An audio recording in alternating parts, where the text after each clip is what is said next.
What are ripoffs, tourist traps, and scams that you need to watch out for here in the island of Maui? Find out next on Jaycation. Aloha Jaycationers, welcome back to another video here in the Maui series. In this video, I'm gonna give you ripoffs, tourist traps, and scams around the Valley Isle of Maui just to help you on your trip to this beautiful island. Now, a lot of these I've said in some other videos like in Oahu or around the world, and yes, they can apply to other places around the world, but these specifically relate to the island of Maui, so I want to discuss a few of them for you. Now, I just want y'all to be aware of these things. Might not happen, it will probably not happen to you, but if you are watching this video, you are doing your research of wanting to have a great relaxing vacation here without any of the hiccups of tourist traps, scams, and ripoffs. Hope you guys enjoy this list and comment down below. Let's keep it positive. Don't whine and complain about it being something that can happen in another island. We understand that. We're just trying to help the tourists who are coming here to Maui. So this video is for you who are visiting the island and even living here, because you never know. Sometimes you're doing a staycation and you want to know a little bit more about what things to expect around this beautiful Valley Isle. Let's talk about phone scams here on the island of Maui. You can also relate this to anywhere around the world, but I saw a story on the news. This was during the fires that a tourist from the mainland was actually trying to contact Southwest Airlines because they wanted to get out of the island and fly back a little early. But when they did their Google search, you know, the first few searches on Google always show up as sponsored. Well, they were given a fake scam number, and when they got that fake number, they gave the confirmation number and some of their information to the scammer, and next thing you know, suddenly they thought that they were going home early, but they weren't. They were actually scammed. Their flight, when they checked, was canceled. They never were able to change their booking because apparently they used it somehow, the scammers did, and they weren't able to come home for a few days. I think that cost them an extra $1,000 or $2,000 to get back. Watch out for those phone scams. Make sure you verify the phone number. Go direct to the website. This can also happen for various tours around the island, rental cars. Make sure you are calling the right phone number, or if they are reaching out to you, you got to verify that is legit. So my opinion would be, if they call you saying that they're so-and-so, always assume that they're phishing you and maybe verify the phone number. That's just a top thing that you need to think about. Next on the list is timeshare meetings, especially over in Ka'anapali Beach, probably over here in some of the vacation rentals in Kihei. Your time is valuable, and for the most part, y'all are probably just taking a couple of hard-earned weeks off from work to sit down in a 1 to 3 hour presentation, and then having to commit to a certain timeshare may not be the best for you unless you do your research. And that's what I definitely talk about and preach in these videos, is do your research on these timeshares. I looked it up online, and there is about a 30% conversion rate with people saying yes to these timeshares here. And then next thing you know, things come up and you can never use it, or you just spend too much money on these timeshares. So watch out for the timeshares, because they do exist not just in Oahu, but here in Maui too. Here's a tourist trap that not many people will probably take account of. When you're looking at Google Maps, things seem super close together, especially beaches. Beaches around Ka'anapali Beach, or even in Napili, going all the way to the Montage. A lot of these places do have trails, but they are a lot further than you think. And when it does get warm here in Maui, you will get dehydrated, and it will be a lot further than anticipated. So make sure when you are walking from beach to beach or from hotel to hotel that you know exactly how far it is and you are prepared. Bring water, bring a bag, bring extra sunscreen, because sometimes these beaches aren't even connected. Sometimes there are rocks in the way. There are resorts blocked off. Some resorts don't let you go from resort to resort and go resort hopping. So just be aware of the walking distance, especially in the touristy areas like Kihei, Wailea, or even Ka'anapali and Napili Bay. Now let's talk about a tourist trap that people fall in traveling on the road to Hana. Very narrow road at parts of the road to Hana. Very limited parking. If you even go early in the morning, sometimes it will still be crowded.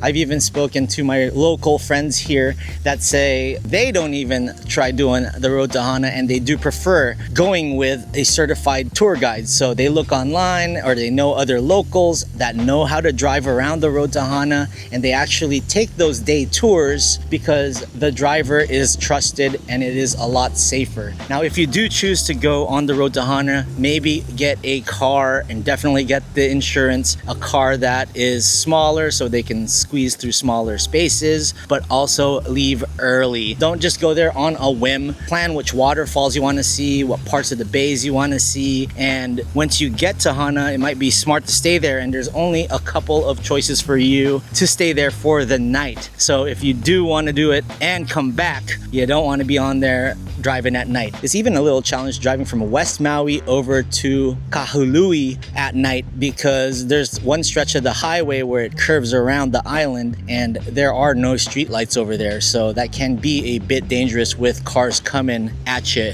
in each direction. So make sure you know a little bit about the road to Hana, but also driving at night certain parts of the island. Let's talk about ocean rentals. So ocean rentals around the island are available to you around these resorts, and you can get snorkeling gear, sup boards, surfboards, and yeah, you might need to rent them from those specific rental spots and you might not have a choice. But if you do want to save some money and either bring your own snorkeling gear or purchase it via Amazon, or even just go to a Target or a Walmart in Kahului, you might be able to save a bunch of money on your snorkeling gear. Also, maybe even a boogie board or whatever else you want to mess with. Take into account that these ocean rentals could stack up, especially if you're here for a week or two. You're gonna want to do your research, because renting these things day to day can actually pile up on your bank account, and if you just end up owning it, you could just put it back in your bag and take it home with you. Next ripoff or tourist trap I would have to talk about is some of the restaurant prices. It's not going to be cheap when you come here to Maui. You already know that. So you're going to have to find other alternatives to saving a little bit of money while you're here. Maybe save that big dinner for Mama's Fish House for one big fun meal, or something in a really nice resort. Maybe do that once or twice, maybe 3 times during your stay here. But find alternatives. Go to places like Paia Town. You can get an acai bowl like this for 12 or 13 bucks. You can go to Paia Fish Market and get a really nice fish plate for about $17 to $20. Hit up the Foodlands, hit up the Safeways, and get your fresh poke from there. Or even go to an ABC stores and get a bento box, even a 7-Eleven. That will help you in the long run save a little bit of money, and that cheaper food alternative is still pretty darn good. Like, I'm eating this acai bowl right now and it's amazing. But yes, you're gonna be spending a lot at some of these restaurants. Don't be going to the chain restaurants like Ruth Chris and all the different chain types around the island. You're not gonna wanna do that. If you're gonna spend your money, your hard-earned money, you're gonna wanna go to places like Mama's Fish House. I'm telling you, that was some of the best mahi-mahi I've ever had. Ambiance and location there is great. So just be aware of the restaurant prices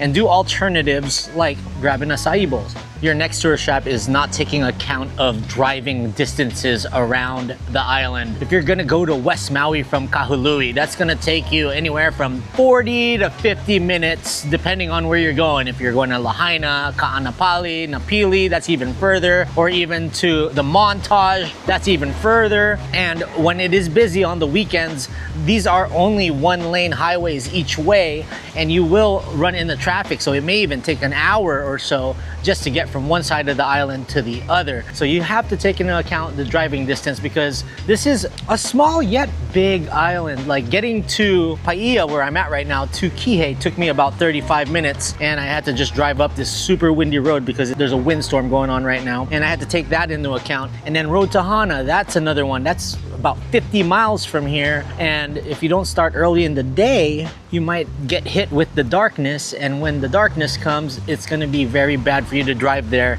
and you might want to consider staying in Hana, like I said. So just take into account the driving directions. You'll also be sitting at a lot of red lights, so have that island patience. Just take into account your driving time here. You're not in California anymore. Another tourist trap people fall into is the hours of operations for certain businesses. Most of the time it's restaurants and food trucks, but Maui does not stay open late. There are places here that will close early, like as early as 7 o'clock. In the touristy spots, maybe a little later, 9. You're lucky if it's even 10 o'clock. I've also noticed that Sunday and Monday, a lot of these smaller bakeries and smaller local businesses tend to be off. So you have to really rely on Google Maps and the hours of operations. They are pretty accurate with what time they open and what time they close, unless there is a storm in town and they do shut down because of that. That happened to me yesterday and a lot of things were closed. Keep your eye on the news if you're here when it's bad weather, and also make sure you check out the hours of operation, because that's a mistake a lot of people make. You don't want to drive to the other side of the island to get a cinnamon roll and then find out it's closed for the day. So make sure you check out the times. For those of you coming in from the cruise ship terminals just across the street, this is Maui Mall Village, and there is an IHOP over here. Taco Bell's around the corner. If you go to the back near the O'Reilly Auto Parts and the bank, they actually have some food trucks. So if you're here between the hours of 12 and 7, check out those food trucks. They have some Asian barbecue, Chinese barbecue, Filipino food trucks. There's even a coffee place that is really popular. You're gonna wanna try the food there. And then Tasaka's Guri Guri ice cream. It's only known here in Maui. You're gonna want to check that out, and it's really cheap for scoops, $1 a scoop, and it's really great sherbet / ice cream. So if you're a cruise ship person coming, make sure you check it out. The next tourist trap I want to talk about is discounted boat tours. There are boat tours that will offer you insanely discounted rates, like $45, $50 for an hour or two experience on the water here in Maui. But the problem with those insanely discounted boat tours are the amount of people they'll let on the boat. There could be anywhere from 60 to 80 people on these boats, and they pack them. I actually saw one driving back down from the west side of Maui, and it was way too packed and it looked super uncomfortable. What you're gonna wanna do is book a sail with a place like Trilogy Excursions, where it's a lot more quaint and a lot less people. They provide all you can eat, all you can drink for people over 21, and you do pay more, about 120 bucks or so, but you get more of an intimate experience and a more enjoyable experience. So don't cheap out on these tourist trap boats, because you pay 45 bucks, you'll just be with 50, 60 other people cramped like sardines, and you won't enjoy yourself as much. Let's talk egregious hotel prices. A big reason, the leading reason why many tourists are not coming to Maui, and there has been proof that there is a drop in tourism here in Maui, is how crazy the hotel prices are. It's always been that way. Even before the Lahaina fires, prices at Ka'anapali Beach were crazy. Over here at Wailea, it's been just really ridiculous because it's a luxury area. Ka'anapali Beach and Wailea, you're gonna find places like when I stayed at the Hilton, it was about $500, and that was with a friends and family discount. You're gonna find hotel rooms anywhere from the $800 to $1,500 range just for normal rooms at places like the Grand Wailea, Waldorf Astoria, or even the Four Seasons. The best deal I could find for the Four Seasons was to kill all my points on my credit card and still have to pay like $400 when it's all said and done. That was just not economical for me, and also for a lot of people who are studying Maui and trying to figure out how they can budget to go over here. So my advice, my solution to this would be stay in an area like Kihei. This place is called the Maui Coast Hotel, and their prices are actually pretty good. You can get a room here for about $300 to $500 a night, and for Maui, it is pretty darn good, and the amenities are great. This building that I'm staying in just opened in 2024. The original tower is over where you check in, but they have a great swimming pool and they are central. If you want to talk about central in the Las Vegas Strip, this is central in the Maui Strip without any gambling, just beaches and beautiful waters. So if you want to save an extra 20% off here up until March 28, 2026, use the promo code Maui Jaycation, all one word, not case sensitive, for any dates even after the final day of the promo code working. So make sure you check out Maui Coast Hotel. And another area that is great to stay in is Napili Bay. They have more of that old Hawaii feel, bungalow type rooms, and you can stay at places like the Napili Shores by Outrigger and get a room for like $200 a night on a weekday or even a weekend. I stayed there on a Friday and I got a room for $208. So if you were to want to save money, I would say either Napili area or here in Kihei, you can find some deals, and even check out Airbnb. There's also better vacation deals on there. But if you're gonna stay at places like Wailea or places like Ka'anapali, yeah, you're gonna be spending a pretty penny over there. Definitely that's a tourist trap before you even get here, is the egregious hotel prices. Speaking of egregious, how about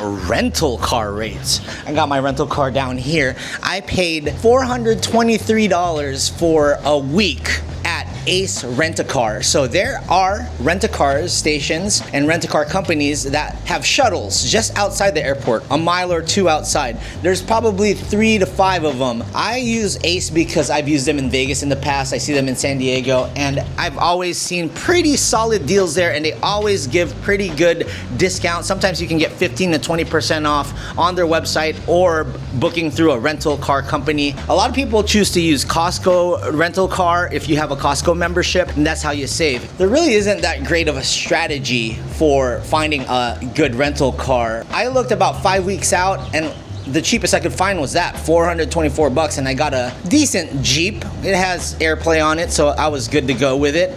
But if you keep looking, sometimes, like my last trip last year, I was able to get a rental for about $250 for a week, and I was able to get it at the airport, and I believe it was Avis, and they gave me a Dodge Challenger. The more name brand rental cars are at the airport. You have to take a tram over there from the terminal. They do have nicer cars, but they are more expensive. Don't book it last minute, because if you do it a day or two in advance, I was looking, prices were like $1,000 for the cheapest on this week. Granted, this week was Super Bowl week, but still, rental cars on the island are not cheap, so beware of that. Do your research, try to find your best deal. Ace Rent-A-Car is the one that I use, and I definitely would say it was okay, but hey, $424 is still a lot for a week. In Vegas, I could probably get a rent-a-car for about $120, and people still complain about the prices of rent-a-cars in Vegas. That's another ripoff that you guys would deal with coming here to Maui. I've actually mentioned this tourist trap and ripoff before over in my Key West video. Mass-produced paintings from art galleries that are situated in high populated touristy areas. Ka'anapali Beach has places in Kahului, even Paia, even here in Kihei. There are art galleries around here where it looks like a painting is one of a kind, or not many of them are made, but when you do your digging, you can find that anywhere around the world, even get it online. If you are out here looking for some art pieces and all that, make sure you get something that's locally made directly from the artist, maybe even buy it from the artist themselves. That supports small business and supports the local artist. And these art galleries pretty much are a scam. I've seen them in Key West, and they do exist here in Maui. I know they're trying to crack down on them, but they are around.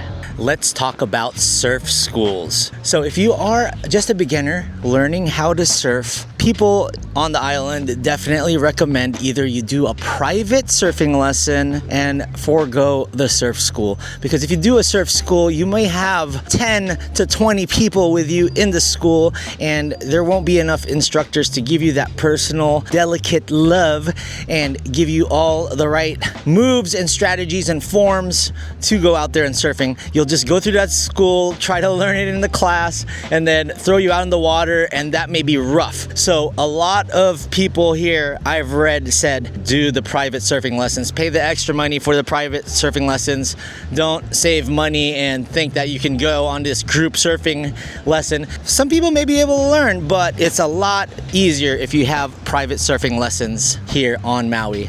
Let's talk about parking rates. Places like Ka'anapali, if you're staying at a resort there, sometimes there is free parking if you're dining at a restaurant like Duke's. But if you are gonna spend the whole day at places in and around Maui, most likely, in some instances, you do have paid parking. Ka'anapali Beach over at Whalers Village is almost like $4 an hour or something like that, and a day it'll cost up to $40. Here in Wailea, the self-parking for the big resorts, about $65 to $75 a day, and some might not even have self-parking, they got valet parking. They do have parking at some of the malls. That Wailea mall that I went to is free parking, but it doesn't have direct beach access. And when you go to places like Malaea Bay and go on one of those whale watching tours or go on a snorkeling tour, you will have to pay parking. You have to look at the signs, do the QR code, and put the sufficient amount of money so that you won't get towed or get ticketed. They said that they tow. They're very unapologetic about it. For instance, if you go to a hiking trail like Dragon's Teeth up above Napili Bay, they do have a parking lot there with a QR code, and you do have to pay for the amount of time you are there, even if it'll only take you 20-30 minutes to go back and forth and check out these places. So just be aware of that. And then on top of that, on the road to Hana, there are limited parking spaces. You may not have to pay for it, but you may not be able to find parking. Just know about the parking around the island. But for the most part, there is free parking. Paia has got free parking, and a lot of these places do have free parking. Well, Jaycationers, that will do it here from the beautiful Valley Isle of Maui. If you guys like this video, please subscribe to my channel. Only about 34% of you are subscribed who watch these videos, and I'd really appreciate it. Also, let's start a respectful and positive discussion down below about rip-offs, tourist traps, and scams around Maui. Some of these may be pertaining to other parts of the world as well, but I just want people who are watching these videos to come to Maui and be aware of things so that they have the greatest trip and able to avoid all the rip-offs that may come about. Please like, comment, subscribe, and until the next one, stay traveling. Maui, mahalo.